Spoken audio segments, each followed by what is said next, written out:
Цэцэг сонгуульд суугаа өдөрч та бүхэнд өчигдөр мэнд хүргэе. За аюул хийж та бүхэнд үсэг харцгааныг хэлэлцүүлэхийг энэ удаад Монгол орны эдийн засаг за гадаад худалдаа гэсэн сэдвийн хүрээнд ярилцахаар студид зочдыг өрсөн байгаа. Ингээд өнөөдрийн хэлэлцүүлэгт бас оролцогчдоо үзэгч та бүхэнд танилцуулъя.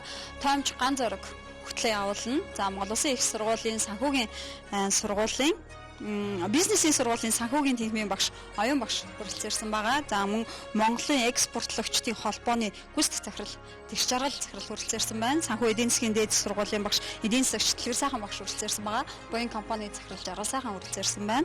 За мөн Монгол Улсын их сургуулийн бизнесийн сургуулийн санхүүгийн тэнхимийн багш Эрдэнэт багш хүрэлцэн байгаа. За бид ийм бүрэлдэхүүнтэйгээр яг өнөөдрийн нөхцөл байдалд Монгол орны эдийн засаг за гадаад худалдаа бид бас эдийн засаг маань үнэхээр дааштай байна уу? За мэдээж хоошоо ухарсан хошилсан байна уу гэдэг дээр анхаарлаа хандуулж ярих юм. Мэдээж хоошоо ухарсан байвал бид юу хийж урагшилж болох вэ гэдэг. За хэрвээ урагшилсан байвал бид яаж илүү том болох вэ гэдэг энэ хүрээнд ярилцах юм аа. Ингээд өнөөдөр бид хамгийн түрүүнд ер нь ам долларын чангаралд үргийн сулралыг хамгийн түрүүнд ярих хэрэгтэй болоо гэж бодож байна. Яа тэгэхээр хүн болгон энэ зүйлийг сонирхож байгаа. Монгол улсын баг хүн болгон төгрөг долларын ханшийг мэддэг. За эдийн засаг нь хөгжсөн зарим томоохон эдийн засагтай улс орны тухайд болоод өөрийнх нь үндэсний валют өөр валюттай хид хидээр харьцаж байгааг бол төдийлөн мэддэггүй юм байл. Тэгэхээр манайхан нийтээрээ энэ ханшийг мэддэг учраас бид бас эдийн засгийн их өргөө ойлголттой болоо гэж бодож байна. Ер нь яг өнөөдрийн төвшөнд эдийн засгийн нөхцөл байдал ямар байгаа гэж бодож байгаа вэ? Зочид маань бүгдээрээ яг өөр өөрсдийнхээ байр суурийг хэлээ авчвал илүү их нээлттэй авах болов уу? Өнөөдрийн байдлаар бодит тоонууд дээр ямар дүгнэлт хийж байна? Танаас хэлцүү. За баярлалаа. Одоогийн нөхцөл байдал гэх юм бол тоогоо ярих юм бол дотоодын нийт дэвтгүүний өсөлтийг ярьж болж байна. Тэр тоо бол харьцангуй өндөр үзүүлэлттэй байгаа шүү дээ. За илүү бодиттой тоон бол сангийн амны нэгдсэн төрүүлэгч индикаторын тоонд бол би илүү итгэдэг. Тэр нь болохоор Монгол улсын сарын тоо мэдээлэл нийтдээ бол 52 ширхэг үзүүлэлтээс өнөөгийн эдийн засгийн нөхцөл байдал ойрын ирээдүйд хайчих нь гэдгийг нь бол харж болдог тийм систем байгаа юм л да. За тэрүүгээр бол одоо яг байгаа нөхцөл байдал бол нэлээд доогоор байгаа. За ер нь бол 2011 оноос бол хамгийн доод түвшинтэй хүрсэн байна. За нэгдсэн төрүүлэгч индикатор гэдэг бол ирээдүйн үйл хөдлөлийг бол 1 сар 2 сар гих мэтчлэнгээр бол 8 сар хүртэл бол ер нь бол хэлэх чадвартай байх хэрэгтэй систем л гэдэг. Тэгэхээр ер нь бол бид миний одоо зүгээр тэр тоог уншаад харж байгаа юм бол бид ерөнхийдөө бол ёроолдол одоо хүрчээд байна уу да. Одоо жоохон эерэг дүр зураг ашиглагдах байхаа л гэсэн найдвартай байна л да. Энэ нөхцөл байдал хувийн хөвшилд яаж нөлөөлж байна? Экспортлогч, импортлогч нарт ямар байдлыг үзүүлж байна?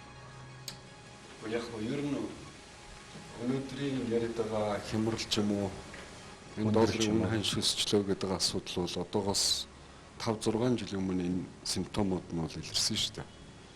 Ялангуяа манайх тэр чалката гуйцраа алдад нэг хэдэн доллар зээлж аваад нүүрс өгнө гэж хийж явах үе тэр үед нүүрсний үн унаад эхэлсэн байсан. Тэгэд ер нь манай эдийн засгийн өсөлт бол гол найдвар бол нүүрсний экспорт, нүүрс төмрийн хөдөр. За тэгээ оюутлогоо бушуу ашиглалтанд ороод тэд нэг жоохон доллар өгнө гэж найдаад и прогноз урьдчилсан ашиг орлогын юм төсөөл зохиож байгаа. Тэгээ эдийн засгийнхаа хөгжлийн хөтөлбөрүүдийг зохиож явуулж ирсэн. Тэгээд энэ хоёр засгийн газрын үйлдэлтэй дөрвөн засгийн газар бол ардын нам төр өдөржсэн дараа нь өнөөдөр ардсан нам төр өдөрдөж байна.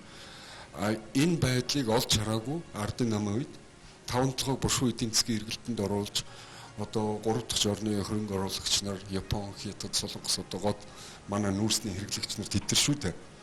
Орос бол өөрсдөө маш их нүүрсний нөөцтэй байж идэг, төмрийн өдрийн нөөцтэй. Гэтэл энэ улс орнуудаа бизнес гэрээ хэлцээр хийгээд бушуухан эргэлтэнд оруулаагүй. За дээр нь илүү их хувийнхаа бизнесийг урдаа тавих жишээлбэл ухаан хотгийг илүү бушуу ашиглалтанд оруулах тэрнээс 5 толгойг биш.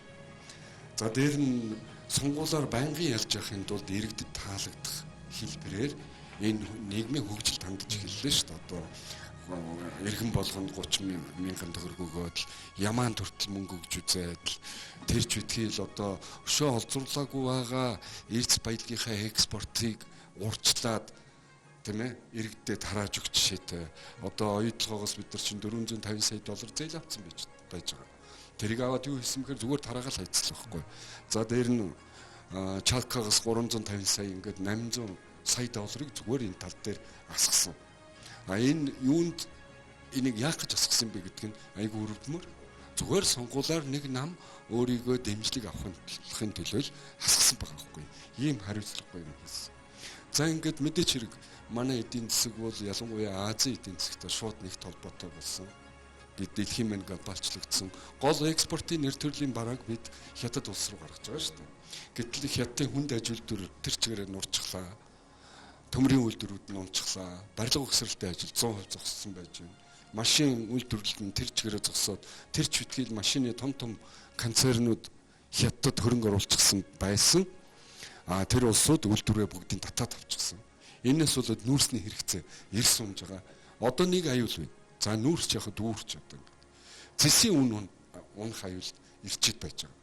Өнөөдөр сүүлийн 7 хоногийн дотор $700 унчлаа шүү дээ. Энэ магадгүй бүр 3000 дээр ч очих аюултай байгаа. Гэтэл бид нар энэ нийгмийн халамжаа дагаад асар их хүмүүсийн хөдөлмөрийн бүтээмжийг нэмэг мөртлөө цалингийн хэмжээг бүр сая төгрөг 800,000 төгрөгтэй авчижсэн.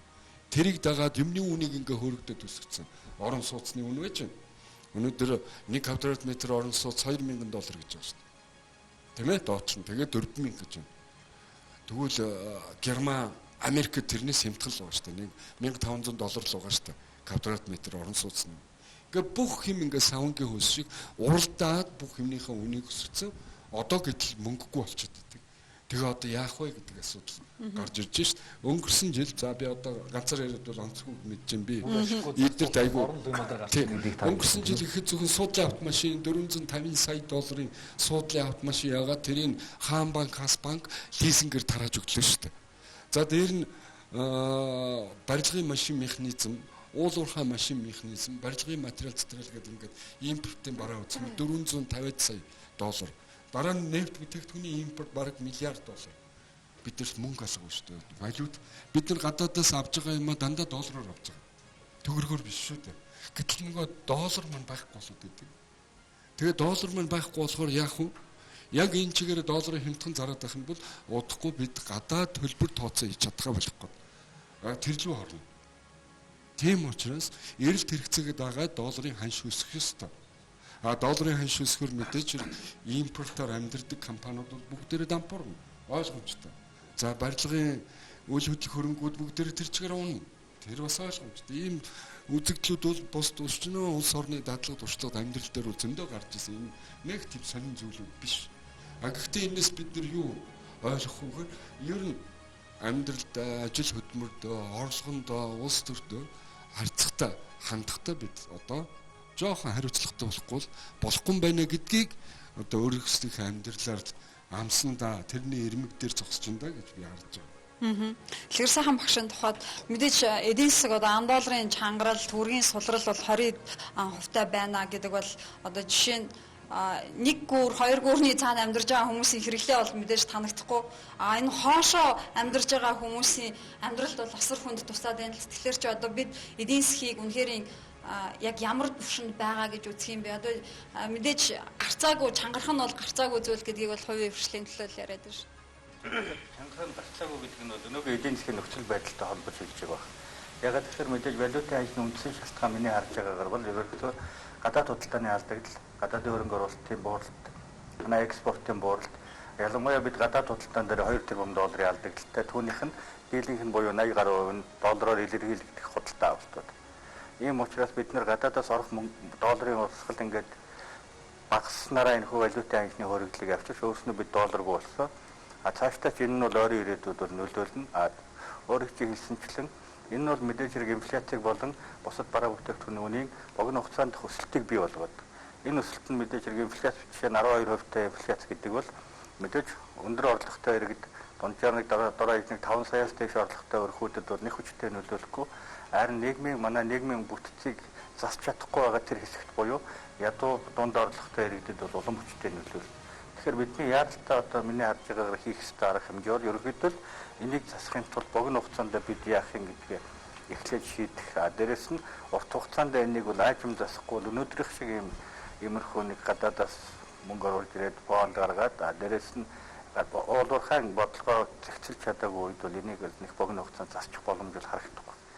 Тийм учраас бид богино хугацаанд яг юу хийх ёстой вэ? Мэдээж урт хугацааны бодлогыг бол бид ярьж байгаа. Гэхдээ 2014 онд одоо Монгол улс мөнгөний бодлого ийм байна. За төсөв маань ийм гарсан гэдэг. Ерөнхийдөө бид бодлогоо тодорхойлцоод бодлогын дагуу явж байгаа гэж бодоод байгаа ш. Гэтэл ийм гинтийн шокууд гараад байгаа үед бид одоо яаж эрсдлээс хамгаалах, яаж гарах ёстой. Мэдээж уснаас хуурай гарна гэж байхгүй. Гэхдээ усанд бас живчихгүй гарах ёстой л байна. Тэгэхээр бидний хувьд яг хууль эрх зүйн орчноо сайжруулсан гэж тийм ээ.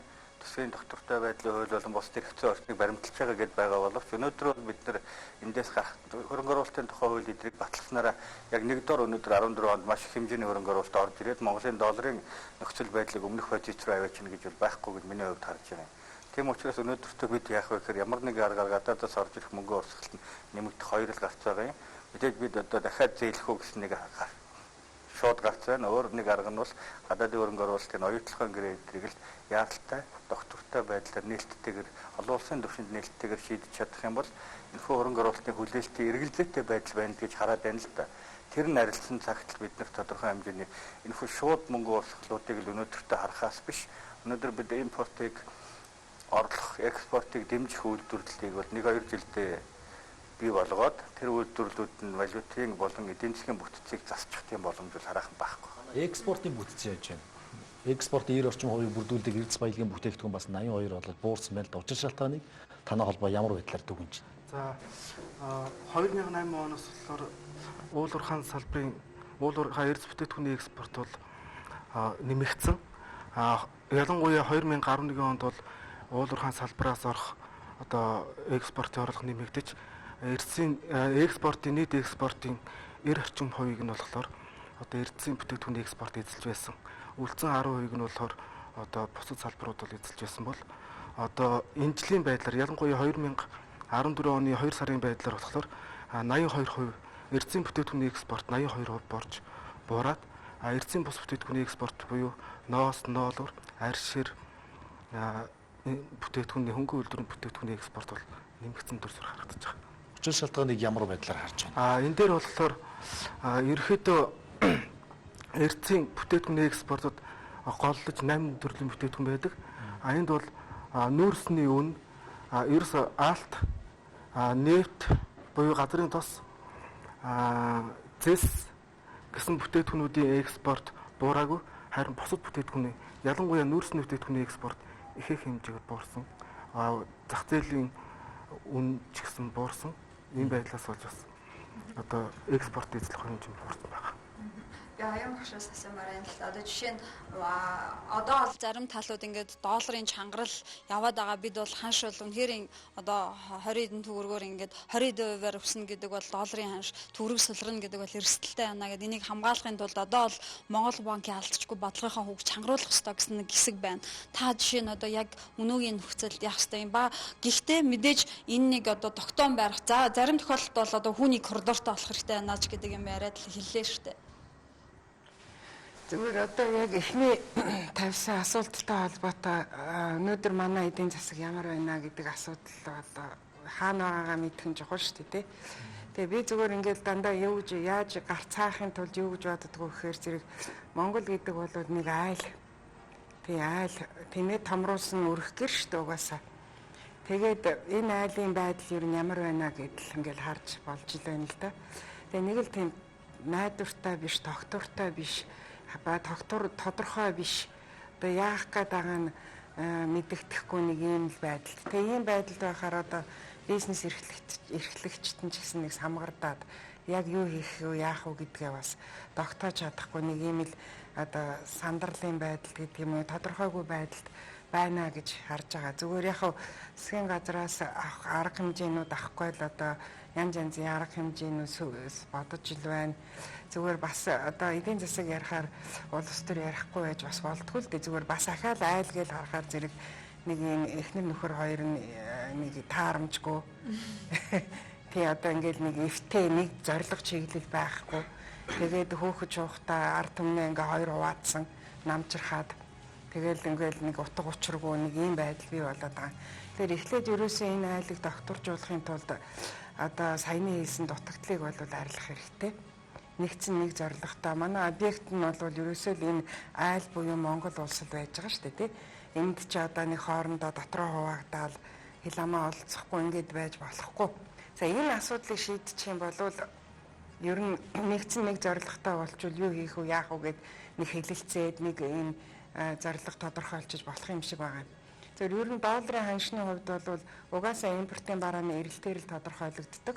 Тэгэл импортын бидний импортлогч орн, бид нар хэрэглэгч орн гол одоо асуудал бол эндээс л гарч ирж байгаа. Тэгэхээр яавал одоо экспортаа нэмэгдүүлэх вэ гэдэг асуудал их чухал гарч ирнэ. Тэгэхээр дахиад хүн болгоны ярьдаг, мэддэг нөгөө дотоодын бодит үйлдвэрлэлийг хөгжүүлж ижил бид нар энэ хүнд байдлаас гарна. За тэгээд ерөнхийдөө бас их нөлөө үзүүлдэг. Гэхдээ хүмүүс нэг их ярьдгүй асуудал бол манай иргэдийн одоо нэг бэлэнчилдэг болгоцсон угаасаа. Тэг үйлдвэрлэгч биш. Ингээл нэг л юм бэлэн нэгсэн тийм ээ. Тэгэл энэ хөгжсөн орнуудын туршлагаас харахад их ойрын туршлагуудаас харахад бол одоо их оронч иргэд нь бол их тийм хүмүүжил бол бас их өөр байдаг юм байна лээ.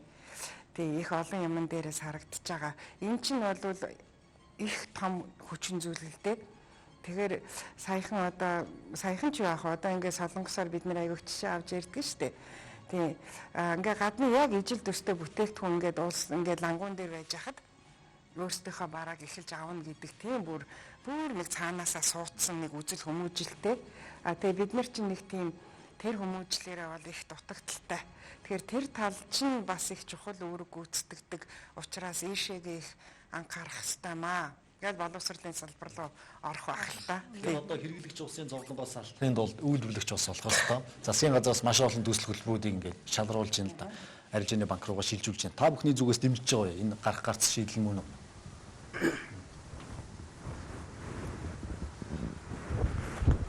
1990 оноос хойш дэлхийн хөгжил хандлага их өөрчлөгдлөө.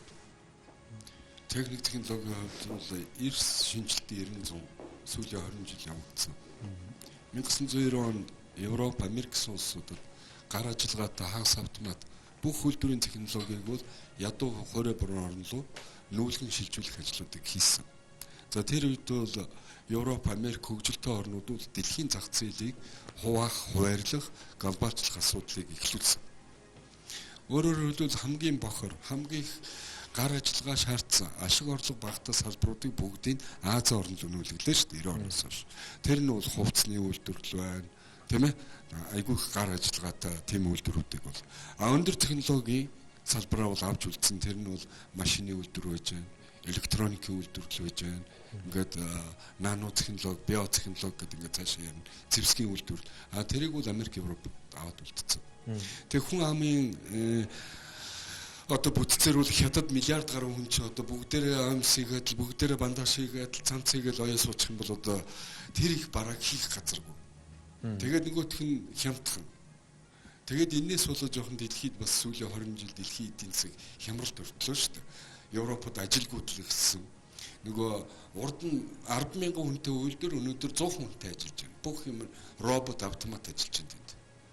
Тийм учраас нөгөө бараа таварын үйлдвэрлэл нь айгүй их болцоод байдаг. Хүн амын орлого нэмэгддэг. Орлого нэмэхээр л ажлын байр бий болох гэдэг. Гэтэл хятадтай өрсөлдөд омс нэхэхээр хятадын 50 цент болчиход байдаг. Европод 5 евро болчиход байдаг. Америкт мөн ялгаагүй. Тэгээ одоо яах вэ гэдэг дээр бид ирчээд байдаг. Гэтэл хятадууд бас жоохон шудраг биш үйл ажиллагаа явууллаа л да. Өөрөөр хэлбэл иргэддээ цалингийн нөхгүй $10 цалин өгөөд хүчээр хүний эрхийг зөрчиж ажил хийлгэжсэн, мүлжлэг явуулж ирсэн, улсын мүлжлэг. Тэр нь мүлжиж ирсэн байна. Энийг Америкууд хөгжилтэй орнууд шахаад шаардаад та нар үнэ шүлэл. Тэ мэ? Та нар герман хүн энэ амьсыг хийхэд 1000 евро авдаг штэ сард. Тэгвэл та нар ядаж $1000 цалингийн өгөө. Ингээ хятадууд маань шахалтанд ороод үнэ шүлүүлсэн чи хятадын барааны хүмүүс босоод ирсэн. Тэрийг дагаад манад орж ирж байгаа бараа чи хятадас юм чинь хямдхан бараа байхгүй болоод хэлсэн. Ингээ та дэлгүүрээр хараараа хамгийн хямдхан бараа 50,000 төгрөгнөөс эхэлж байгаа. Мөн хятад өөрт нь аягүй хүнд болсон. Тэгээ одоо бид нар чинь хямралыг далиндуулаад монголчууд бидэрт нэг том дутагдал байна л да. Нэг болонгоос нөгөө болонлоо ингээ юу явчихдаг. Нүж. Ерөөсөө тэгж юмыг нэг тогтун бодож юмд ханддаггүй.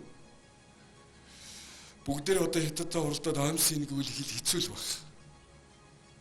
Дотор хувцсыг нэг үйл хэцүү л баг. Яг үнэн л хэлэхэд бол. бид нар нэг өөрсдийн гэсэн нэг тийм сегментуудыг олох хэрэгтэй юм шиг байна. Манай хүн амын чи хэрэглэх жоохон биш. Зүгээр нэг дэлгүүрийн сигналын үлдэгдэл бараа авцрал цацчих юм бол хүн юм авахгүй. Хэд хавтгааруулж болохгүй гэдгийг л Комсын дэлгүүрийн бараа авцрал тавьчих юм бол нөгөө ядуу гэдгээ эргэж чи аваад өмсчихтэй хувцахгүй. Зүгээр л энгийн жишээ. Тэгээ одоо бидний энэ глобалчлагдж байгаа ертөнцийн дээр бидний байр суурь позиц юу юу байх вэ? Хаана юу байх вэ? За бид нар өндөр технологитой салбарыг хөгжүүлэх зарим нэг тэнд ярьж байгаа харагдаж байгаа. Гэтэл бид нар бэлэн байна уу? Тэр эрдэм шинжилгээний ажилтнууд бид бэлдсэн юм уу? Тэр лабораториуд байгаа юм уу? Одоо нано технологи хөгжүүлэх гээл. Тэгвэл биотехнологи хөгжүүлэх байна уу? Байхгүй шүү дээ. Зүгээр хамгийн энгийн үйлдвэрийн салбар дээр өнөөдөр захлагааны инженер, механик инженерүүд алах байна. хүний нөөцийн хомсдолтой асуудал. За мэрэгдсэн ажилчин бас байхгүй болсон байна. Огт вирус. Тэгээ юу вэ нөхөр сэтгүүл мэдгүүлж орчуулагч хуульч бидний хэсэгт нэгтлээ. Тэгээд боловсролын салбарын асуудал. Би тэгээд энэгээр юу ярих гэдэг нөхөр бид нэг тийм сегментээ олох хэрэгтэй билээ. Одоо солонгосууд бол янз бүр юм хийж үзээд нэг юм дээр тогтчихлоо. Ерөөсөө бид нар медицин руу одоо орё. Тэрний юу гэхээр смарт тийм ээ систем, смарт TV, смарт гар утас, смарт угаалгын машин тэр юу гэдэг вэ гэхээр энэ хэрэгслүүдтэй хүн харьцаж чаддаг тийм технологи гэсэн. Смарт ухаалаг телевиз, ухаалаг гар утас, ухаалаг машин, ухаалаг хөргөгч гар утсаараа удирдах болно, харьцаж болно гэж байгаа. Тэгэхээр солонгосууд энэ 10 жил бэлдэж байгаад энэ лүү эрчимтэд ярилаа шүү дээ. Тийм ч учраас өнөөдөр хоёр утасны нэг нь Samsung, нэг утас нь iPhone болчиход байна. За өнөөдөр бүгдээрээ Sony, Panasonic TV, Plasma TV-нүүдээс солиод LED ухаалаг телевизүүдээр Samsung Монголчууд яах вэ? Монголчуудын юу байх юм? Монголчууд 5 удаа эдийн засгийн форум хийлээ. Би хэрэглэх чиглэл гэж яриад 5 жил боллоо шүү. Одоо харин тэгээд бид нар одоо яах вэ гэдэг ингээд сууж байна л да. Энэ би бодвол тэрийг ярилцах байх гэж байна. Эдгээр утга шиг юу гэж бодож байна та? Тэгээд би энэ дэр нэг юм бодод байна. Бид нар нэг тийм юник гэдэг чи одоо гайхамшигтай ичтэй тийм бүтээгдэхүүнийг бий болгох хэрэгтэй юм шиг үл. Тэгээ тэр нь айгүй их мөнгө өгдөг. Тээвэрлэхэд айгүй хялбархан. Ягаад тэгэхээр манай газар зүйн хувьд бол айгүй тийм хэцүү нөхцөлтэй. Эндээс нь хятад хилээ хаачаад юм нь явахгүй. Нөгөө талаас нь Оросоор явахаар 10,000 км явжээд Европт харьцдаг. За замдаа контейнер нь алга болчихно. За одоо тэгээ бид нар ямар бараа гарах вэ? Энэ бараа юм жижигхэн, авсаархан дэлхийн ханцаарагддаг хүний амьдрал улс орны хөгжид айгүй чухал байр суурь эзэлдэг ийм ямар бүтээгдэхүүн зах зээл дээр байж болох вэ гэдгийг бид эдийн засгийн орчлогтой тохируулах хэрэгтэй гэдэг санааг та хэлж байна. Эрен сурвалжлах хэрэгтэй юм байл л дээ. Тэгээд би ч бас нэг мөө физик мэск үзсэн болохоор янз бүрээр бодсон л доо. Одоо жишээлбэл смартфон бол онгоцоор ачиж штэ хэдэн 1 сая утсыг бол нэг 120 тонны онгоцоор ачиж чинь нөгөө солонгосууд чинь тэр контейнертэй байх хэрэггүй. Японууд Matsushita Electric юм уу эсвэл Америкууд тэр Intel микропроцессор ийм микропроцессор чипүүдийг хийгээд ачиж чинь хэдэн 100,000 сая доллар миллиард доллар хийж чинь онгоцоор ачиж чинь. За одоо бидний бараа юу байх вэ гэсэн чинь би ганц бүтээгдэхүүн болсон юм. Энэ бол магадгүй бидний байгаль экологи энэ түүх үндэсний заншил соёл энэ л өгсөн юм шиг. Энэ бол ноолуур. Яасан гэсэн чинь энэ дэлхий дээр ноолуур байхгүй юм билээ. Өөр Монгол, ар Монгол хоёр тал ноолуур. Тэгэхээр би ийм санал тавих гэсэн. За таны санаа бол ноолуур тий. Үгүй гэхдээ энийг би дэлгэрүүлээд нэг хоёр хүү гэлчээ. Энийг зүгээр ноолуур гэж байгаа юм шиг. Би өөрөө физикч мэрэгжилтэй. Би текстилийн мэрэгжил байхгүй юм. Гэхдээ би энэ айгүй олон салбаруудыг судалж харсан. Жишээлбэл нүүрс ачаад яах юм? 1 тонн нүүрс хурцээр ачиж чад $30 зарах юм шүү дээ. Тэгвэл 1 тонн ноолуурыг угаа самсан ноолуурыг $120,000 зарах юм байна. Тэгвэл 1 тонн зэсийг тийм ээ $6,000 ачих нь. Тэгэд бид нэр аваад үзье л да. Нөгөө ноолуурыг онгоцоор ачиж чинь $120,000 тэгээ хувийн жин хөнгө учирсан. Ноолуурын юу түүхий хэдэн байна уу? Тэгээ би энэгээр юу хэлэх гээд энэгээр одоо нэг 7,000 тонн ноолуур бэлдэж байна. Ерөөсөө энэ хэцүү үед бүсэж хангалж хагаад ямааны ачхнууд яаралтай хөгжүүлээд ямаач нь айгүй ишгэлдэг юм байна л да. Ихэр юу ишгүүл гаргадаг тий ишгнүүд. Ямаага 3 дахин нэмчээ. Тэр Эрдэнэтэд худлаа яриад хуурай мөрөө болдгийн тэр бол худлаа яг тэр манай тал дээр өв сурахтаа 8-10 см гүнд үндэс нь ургадаг. Тэрийг ямаа суулж идэх гэж гэвэл энэ газар чи өсөр эргэж шít. Тэр бол худлаа. Худлаа нэг мэдэмхэрж байгаа. Өөр монголчууд ямаага 4 дахь өсгчүүд байна шүү дээ. 1990 онд өөр Монгол 3,000 тонн доллар бэлтжижсэн бол өнөөдөр 15,000 тонн доллар бэлтжиж шít. Манайхыг бол тэр чигээр говь хэрийн бүс. А манайх бол ханга хэрийн бүстэй. Мэдээж энтэй холбоотой олон ямаага 3 дахин нэмээд тэрийгэ дагаад ноолуурын үйлдвэрлэлийг хамгийн орчин үеийн техник технологи машин тоног төхөөрөмжөөр хийгээд хамгийн сайн пальто костюм ноолуурын цанд Монголд үйлдвэрлэдэг болгоод зөвхөн энэ салбарыг яг ингээд үржүүлээд өөдөн татах юм бол ойрын нэг 5 жилийн дотор бид нэг 3 миллиард доллар Монголын экспортыг шууд өсгөнө. Өөр ямар ч асуудал байхгүй. Хувийн хвшил ийм саналтай байгаа. За бид ер нь Монгол Улсын эдийн засаг гадаад худалдаа гэдэг энэ хүрээнд ярьж байгаа эдийн засгийн хүрээнд за гэхдээ хэсэг хормын сурталчилгаа үзээд хэдүүлээ хилцүүлгээ үргэлжлүүлье.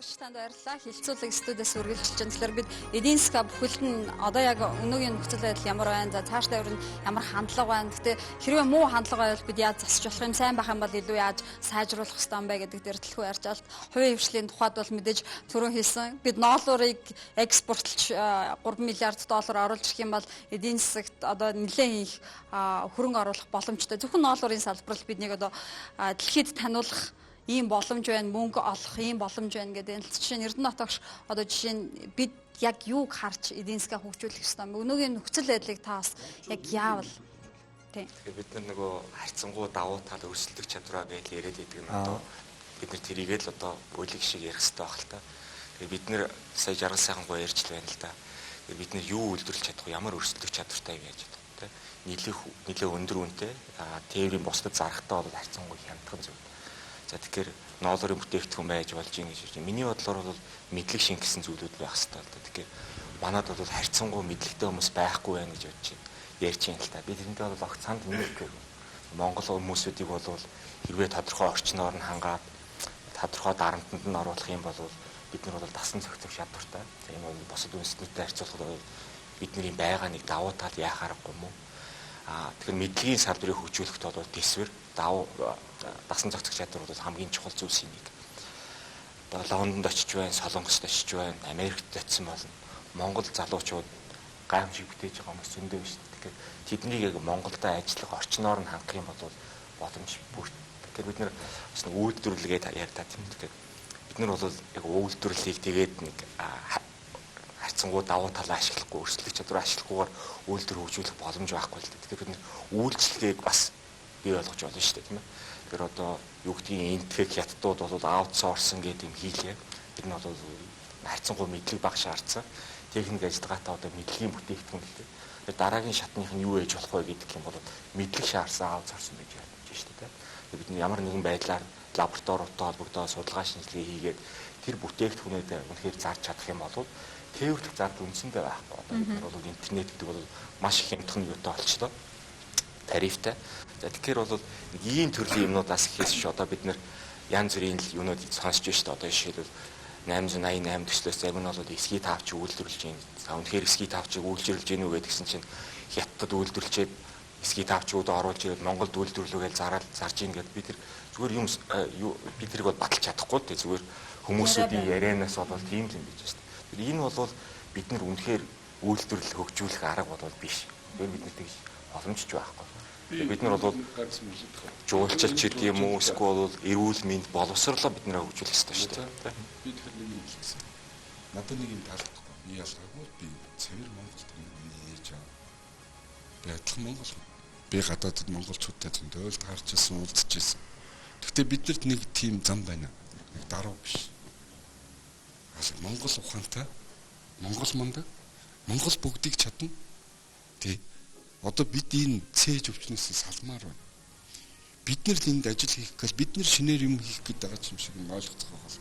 Үгүй шүү дээ.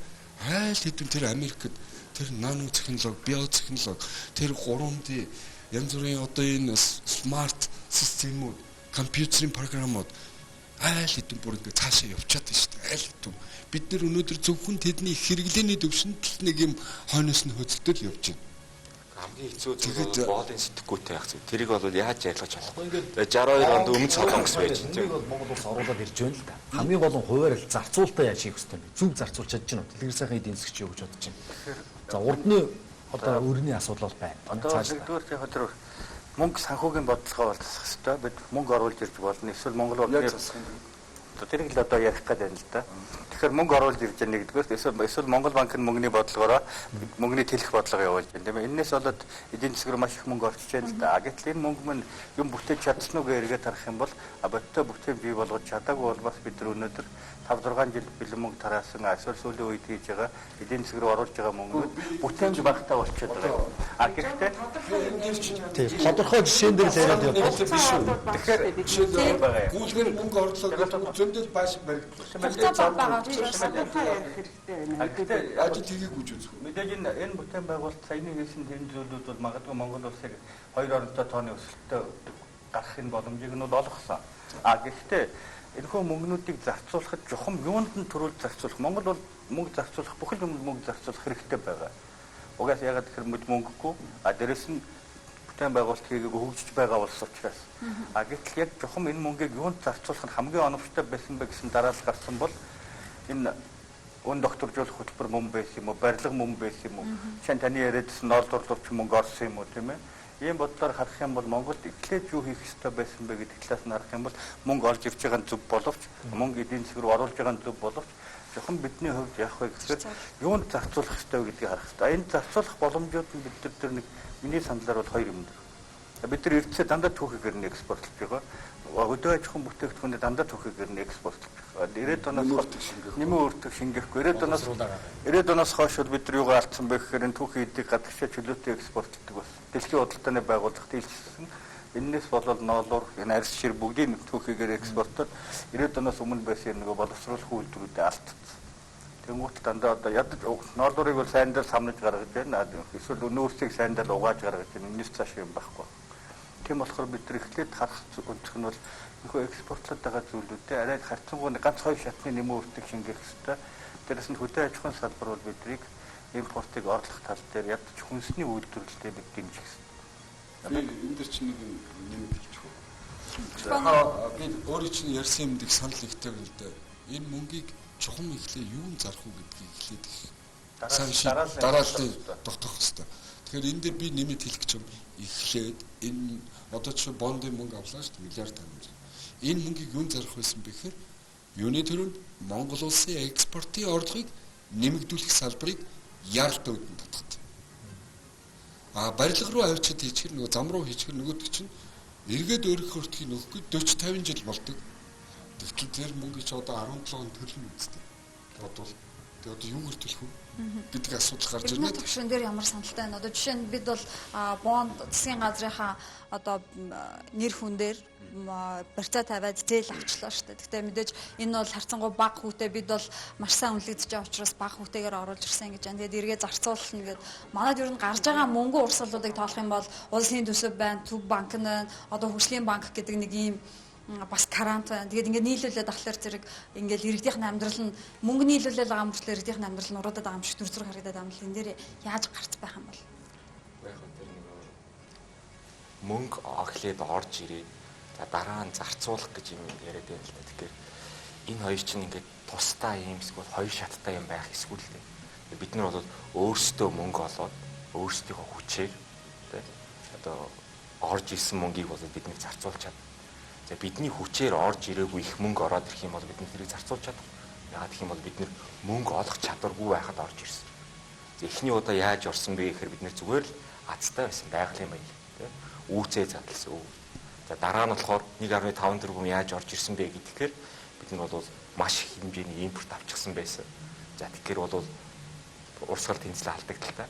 Тэр хаагдах хэвээр ямар нэгэн байдлаар хаагдах хэвээр. Тэгэхээр ямар нэгэн бонд гарах хэвээр. Гадаадын хөрөнгө оруулалтаар тэр нөхийг нөхгүй болов өөрөөр нөх хэвээр. Зүгээр энэ чи баланс юм шиг дандаа хаагдчих хэвээр. За тэгэхээр тэр их хэмжээний мөнгийг бид нэр ингээд холоод авчлаа. Дахиад 1.5 тэрбум болно тийм. Тэрийг болвол бид нэр үндсэндээ дахиад нөгөө байгалийн баялгаа барьцаалж авч байгаа гэсэн үг шүү дээ. Тэгээ бид нар бол яг бичих дээрээ тавиагүй ч гэсэн гадны хөрөнгө оруулалт бол засгийн газар нь байгалийн баялагийг эзэмшиж байгаа. За тэгэхээр бол тэрийг нь барьцаа болгож мөнгө өгч байгаа гэсэн. Хоёр удаага бид нар олох эсгүй авах эсгүй мөнгө бол авсан гэсэн. За тэгэхээр яагаад энэ байдалд орсон юм бэ гэдэг юм бол бид нөгөө өмнөх системээс ийм ядуу сэтгэлгээтэй юмыг бол хэрэглэх гээд тэгсэн тий. Тэрийг нь бид нэр ч бүр урамшуулсан, хит урамшуулсан. Имбэж бол хүмүүс юм хэрэглэхийг хүсэлгүй яах вэ? Гэтэ одоо бид нэр ингээд хэрэглээг харахаар бидний тансаг хэрэглээ бол хуучин бид нар чинь нэг шинэ Орсын өнгөө гэл нэг юм ярьдаг байлаа шүү дээ. Одоо бид нар бол Монгол дээр тийм юм ярихаар инээдэг хүн байгаа болсон байна шүү дээ. Бүгдээрээ бол айхтар агаарын чанар муутай, айхтар эрүүл юунаас нь үзэх юм болов маш их юутай мөртөө асран тансаг хэрэглээ. Тийм. Би энэ нэг тодорхой жишээ хэлчихв. Одоо бид нэр өнгөрсдөө ингээд дүгнэх хэвээр. Юун дээр чухам алдав, юун дээр онсон. Баг л бүгд мэдж байгаа даа. Би өшөө нарийсах гэсэн. За Японоос бид нар худалдааны хэлцээр хийгээд худалдаа намыг хийж байна. Японоос бид нар 480 сая долларын суудлын автомашин импортлоод авчиж. А Япон руу бид нар юу гаргах вэ? Нэг 3 хил давс, 2 шил цамц ноолорон, 3 шил часрагны тус. Сог. Тэгэл болоо. Тэгээ Японтой хийдэг 8 минь тэр чигээр алдагдал. Манай хөрөөр худалдааны зөрөө асар өндөр явж байна. За ерөөс зөвлөлт холбоотой. Ууч Орос холбооны улс гэж. Миллиард доллар нефт импорт аваад байдаг. Оронд нь Оросууд манахаас юу худалдаж авбаа. Юу? Мах уу, сүү юу, цамц уу, барилгын дээр юу ч аваа. Тэр чигээр алдагдал. За хятад манахаас нэмэгдэх шингэсэн хятад хичнээн хэмжээний бараа авсан байна. Зөвхөн түүхийдийн сурж ирсэн. Тийм ээ. Одоо энийг яаж зогсоох вэ гэдэг асуудал бид нар юм тавигдаад байна шүү. Экспортлогчдын холбоо 888 төсөл тодорхой нэмэн үртэх шингээх төслүүд оруулж чадсан уу? За энэ дээр ерөөдөө миний бодлоор болохоор энэ ард түмнийг дэмжих, тэдний санааг дэмжих зорилгоор ингэж олон төслүүдийг шалгуулж байгаа л та. Гэтэ миний бодлоор шууд босруулалтын төвшинг нэмэгдүүлсэн одоо экспорт чиглэсэн тийм бодлогынхаа хүрээнд тийм боловсруулах үйлдвэрүүдийг дэмжүүл цөөхөн боловсруулах томоохон үйлдвэрлэлийг дэмжүүл үр ашигтай болов гэж боддог. Тухайлбал би нэг жишээ авъя л да. Япон улс бол ямар ч одоо орд газар, засгийн орд газаргүй мөртлөө 500 мянган тонн цэвэр цэс экспортлж байна. Монгол улс өнөөдөр 125 мянган цэвэр цэс одоо оюутлага ажилтнанд ороод 18 оноос ч юм уу одоогоос нэг 300 цаашдаа нэг 800 тонн, мянган тонн цэвэр цэс экспортлох боломжтой. Өнөөдөр бол манай уулуурхаан бүтээгдэхүүн дээр бол аалт жоншноос бос бүтээгдэхүүн 100% хятад руу нэг орноос хамааралтай юм байгаа. Тухайн орны зах зээл дээр эрдэм бүтээгдэхүүний үн унахад манай экспорт буураад тэгэл нөгөө долларын орлого манд буураад нөгөөлийн асуудал үүсэж байгаа шүү дээ. Тэгэхээр бид нар болохоор өөр тухайлбал одоо ганцхан зах зээлээс ягаад цаашаа гарч чаддгүй юм бэ гэхээр манайх нөгөө түүхийд бажимар үйлдвэрлэдэг учраас цаашаа гарч чадахгүй байна. Тэгэхээр бид нар боловсруулалтын төвшинг нэмэгдүүлээд эрүүл тухайлбал цэвэр цэс хийчих юм бол Монголдоо ч цэвэр цэсийг дагсан үйлдвэрлэл ган бүтээгдэхүүнүүд дагсан үйлдвэрлэл мөн барилгын салбараар хөгжиж байгаа талбар одоо ган үйлдвэрлэл тийм ээ. Дээрээс нь гэх мэтлэн одоо эзэн бүтээгдэхүүнийг боловсруулад өөр олон зах зээл дээр гарах боломж бүрддэг. Оюун эдийн засагчид ямар шийдэл байна? Өнөөгийн нөхцөл байдлаас. Тэгэхээр зэрэг ер нь ямар бараагаар бид нэг дэлхийн зах зээл дээр нэг байр эзэлж авч экспортын барааны эрэлтийг өсгөх вэ гэдэг ноолороос гадна Гадаад худалдааны алдагдлыг гадаад худалдааны алдагдлыг тэнцвэржүүлэх хоёр л арга байгаа ш. Нэг нь экспортоор л бараагаа тий. Тэгэхээр би зүгээр юу яа гэж бодож байна. Манайх экологийн одоо хиймгүй цэвэр хүнсний асуудлыг л ер нь барих нь зөв юм болоо да. Ер нь хааж аль ч орон одоо хүнс хэрэгтэй, цэвэр хүнс хэрэгтэй. экологийн Цэвэр тий. Бүр дэлхийд одоо байлдан дагуулсан тийм одоо ямар бүтээгдэхүүн бид нэр үйлдвэрлэж чадах юм гэдэг дээр үнэхээр анхаарлаа хандуулчмаар. Энэ бол магадгүй манай брэнд те одоо байж магадгүй. За дээрээс нь шүдээ нэг их анхаарал татаад байгаа юм бол энэ хэрэглэдэг бидний энэ хүмүүжилд их анхаармаар санагдаж байна. Бид нэр одоо импортоор бараа авах гээд нөгөө доллар нь ханш нь өсөөд ингэж яхад бид нэр одоо хичнээн их тансаг хэрэглээний зүйлсийг импортоор авч тэрэнд одоо нэг хэдэн олж ирсэн доллароо төлж тийм ээ. Тэгэхээр зэрэг энэ дээр ахаад л энэ хэрэглээн дээр л бид нэр их хүмүүжих хэрэгтэй юм уу да гэж. За ингээ хэрэглээн дээр хүмүүжих гэхээр зэрэг нэг тодорхой санал хэлэх гээд байна л да.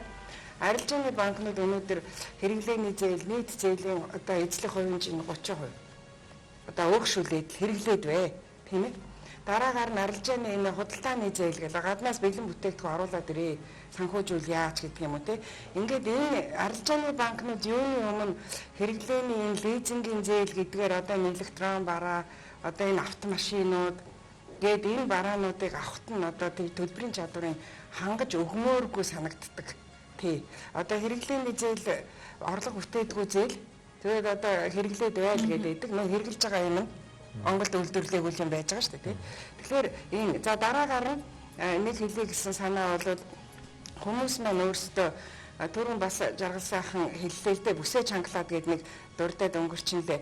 Урт удаан жил одоо сайхан жаргалтай амьдрахын тулд яагаад бүсээ чангалж болохгүй гэж тэ нэг хэдэн жил бүсээ чангалчаад сайхан хуримтлалтай болчоод хуримтлаа банкнд хийчээд банкнд тэрүүгээр нь зээл олгоод дотоодынхоо үйлдвэрлэлийг дэмжиж ч гэдэг юм уу гарцууд бол байгаа гэж харж байгаа.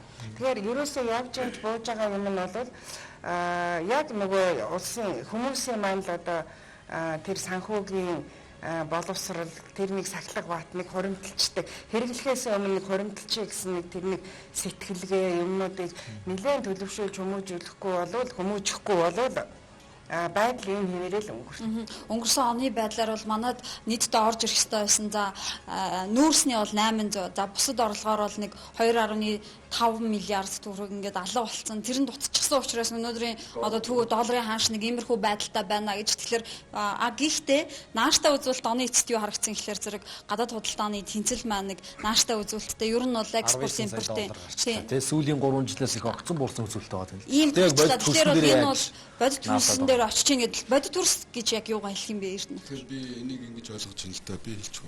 За. Зүгээр ер нь бид нар аливаа нэг юм хүсэхгүй байж болно. Надад ямар хамаатай. Яадгийн би машин унахад, яадгийн би ер нь гэхэд манайхан ер нь нэг нийтлэгээр нэг тиймэрхүү шүү. Нэг тийм бие тоосон, хариуцлагагүй дүртэй, бусдыг үл тоосон, улс орныхоо хөгжлийг сонирхдаггүй. Гэхдээ одоо энийг бид нар одоо ухамсарлуулна гэвэл дахиад 100 жил зарна. Тэгэхээр энэ хариуцлагагүй байдаг өөрсдөө зах зээл бид нарыг шийтгэн. Байранд навч тавина. Яа тавих вэ гэхээр Монгол банкнд доллар нь байхгүй юм чинь долларын эрэлтэх асар их өндөр байгаад идэг. Нөгөө бензин авах хэрэгтэй байдаг, нөгөө гадаад төлбөрүүдээ өрөө төлөх хэрэгтэй байдаг. Ингээд доллар нь байхгүй бол Монгол банк яах вэ? Нөгөө доллароо үнэ хэлцэж судалдахаар долларын ханш яах вэ? Өсөөл байна гэсэн. Хизээ очиж зогсгүй гэхээр хүн авахаа ойлгохоор зогсно. Тэр үнийн өсөлт. Нэг эсвэл хүмүүсийн хүснээр доллароо гаргаж өгөх юм бол долларын ханшны өсөлт зогсно гэсэн. За хүмүүсийн хүснээр нэгэнтээ өгөх доллар байхгүй чи яах юм? Тэгэхээр өсөөл юм гэсэн. Энэ өсөлт өөр. Манайхны энэ замбраагүй хариуцлагагүй байдлыг нуг дарж өгнө. Өссөсөг. Тэр үед бол хин дуурлах юм мэдгүй хин нэгэн хүн дуурлах үз дэше хараж авах гашгирцгаар нүз. Өөр яах юм?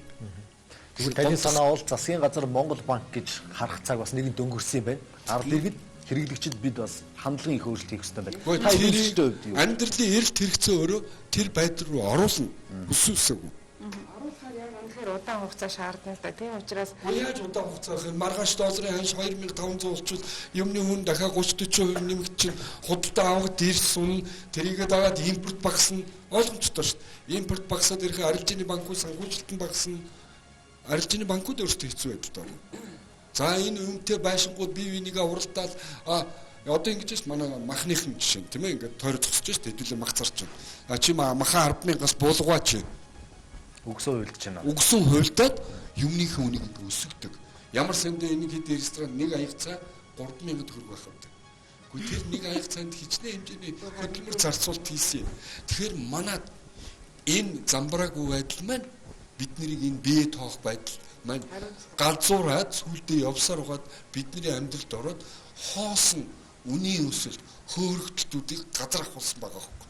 Одоо орон сууцны үн арай дэндүүл шүү дээ. Яг зах зээл өөрийгөө удирдна л та. Гэхдээ эн чинь бас зохицуулагч байгууллагууд байгаа шүү дээ. Яг зохицуулагч байх ёстой. Яах ёстой. Одоо Тэгвэл яаж зохицуулах гэдэг байгаа? Ерөнхий сайд яах юм, гашгирах юм уу, уулах юм уу? Монгол банкны тэр ерөнхийлөгч ийшээ ганданд очиод ном унших юм уу? За манай эдийн засгийн юу гэж байна? Яаж зохицуулах вэ? Тийм, эдийн засагчид маань юу гэж харж байна? Танаа мэдээж хэрэг эдийн засаг бол төр тодорхой хэмжээгээр оролцож бодлогын хувьд нь дэмжих ёстой. А тэрээс төр бүх юмд нь оролцох ёстой гэсэн үг биш л дээ. Тэгэхээр мэдээж юу гэж ганданд очих. Одоо та ерөнхий сайд байна гэдгээ өөрөө бодчих. Тэгээд танд бодит уг нь төсвөө та төлөвлөлөд батлсан 2.5 миллиард доллар. Тэгэхээр нэг юм байгаа юм. Тэгэхээр 500 сая долларын орлого тусаж байна. Яах ёстой? За сонсъё. Ингэж авахгүй жаргал сайхан гоо.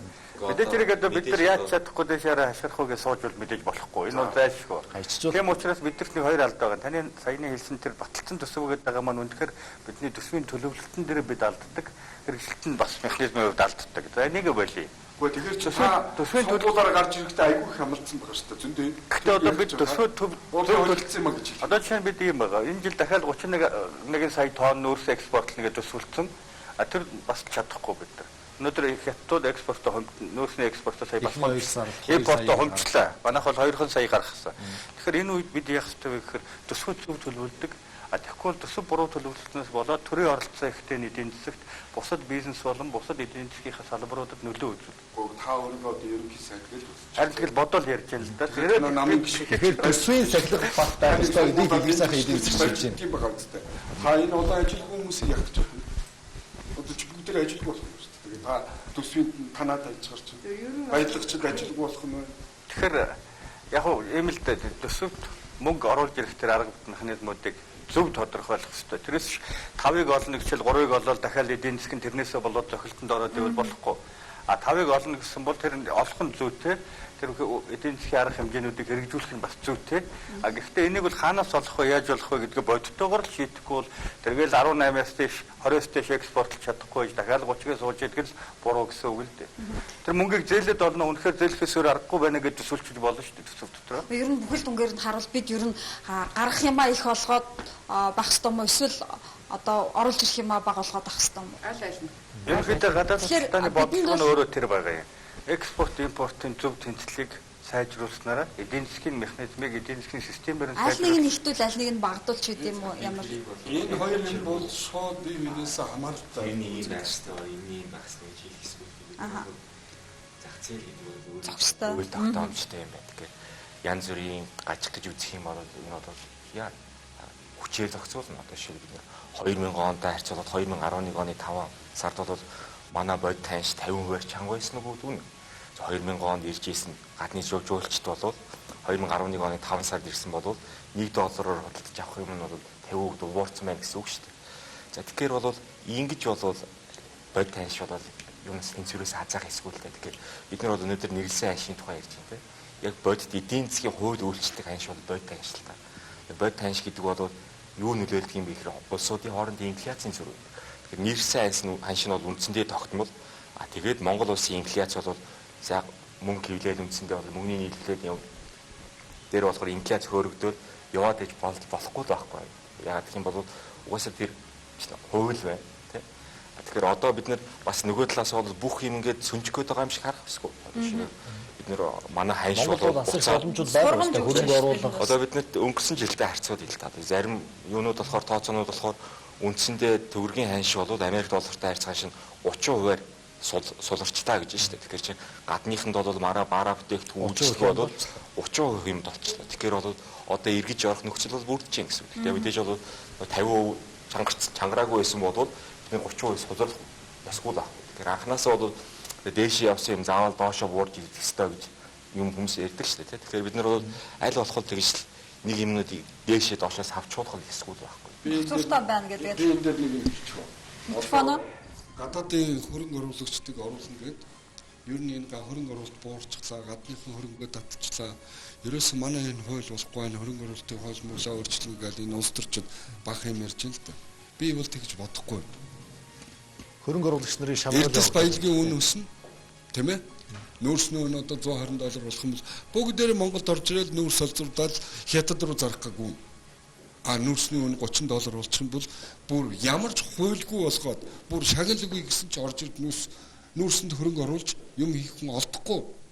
Тэгэхээр энэ дэлхийн зах зээлийн үнийн конъюнктуртай холбоотой үнэн дээр байх юм бол хөрөнгө оруулагчид их орно. Хөрөнгө оруулагчдад байгаа жуулчны тооч нэмэгдэнэ. Монголд орж ирж үйлчилгээ авах хүний ч тоо эрс нэмэгдэнэ. Ерөөсөө манай гадаадд гол нэр төрлийн эрдэс баялагын үн унсантай холбогдуулаад манай хөрөнгө оруулалтууд зогсчиход байгаа маа. Тэгээд бид нар энэ хөрөнгө оруулалтыг иргэд үзэх юм бол уул уурхайн салбарт л дид их нь байсан шүү дээ. Уул уурхайн салбар дээр эрдэс баялагын үн унангууд бүгдээрээ зогсон байдалд ороод хөрөнгөө татхан татаад зогссон болохоос энэ нэг хин нэг үнийг буруутгах гэдэг асуудал бол би байхгүй болов уу гэж бодож байна. За баярлалаа. Аль хэдийн цаг маань болсон байна. Тэм учраас хилцүүлэг маань өндөрлж байна. Бид ер нь Монгол Улсын эдийн засаг ямар байгаа юм. За бид гадаад худалдаа, экспорт, импортоо яаж нэмэгдүүлэх боломж байгаа юм. Мэдээж бид аль болох бага импорт хэрэглээг мэдээж зохистой хэмжээнд байлгаж за гаргаж байгаа тэр боломжуудаа бас илэрхийлж шин. Чинь ганцхан сүүлч үг гэдэг. Дараагийн нэвтрүүлэг дээр манай бусад хүмүүс их бага яриад бидэрт болж өгөх нэг 2-3 цаг ярих хэрэгтэй. Ийм чухал сэдвийг тийм ээ маш сайн ил тод ярих хэрэгтэй. Одоо жишээ Оросын холбооны улсын янз бүрийн шоу нэвтрүүлгээд 2-3 цаг явж байна шүү дээ. Шантараатай гэдэг ярилцсан юм. Тэгэхгүй болохоор бид нар ч одоо нэг 10 минут ногдож шүү дээ. Амаа хаагаал тэгээд улсын хөгжлийг ярина, дэлхийн хөгжлийг ярина гэвэл уучлаарай. Яаж бид нар чадах юм? Баярлалаа. Тэгэхээр мэдээж бидний багч гэсэндээ хооронд ярилцсан зүйлээс маань үзэгчд маань тодорхой ойлголтуудыг авсан байх гэж бодож байна. Энэ гоё нэвтрүүлгийг санаачилсан юм чи нэг юм гойгоод байна шүү. Та дараагийн нэвтрүүлгийг 3 цаг явуулцгаая. Үзэгчд гомдохгүй. Цаг маань асан байгаа учраас хилцүүлэгт хүрэлцэн ирсэн хүмүүстээ бүгдэнд нь баярлалаа. Та бүхний ажилд амжилт хүсье. Эглэлүүдийг сонгон үзсэн үзэгч та бүхэнд ч гэсэндээ баярлалаа. Ишиг харцааны хилцүүлэг маань өндөрлөж байна. Анхаарал үзсэн танд баярлалаа.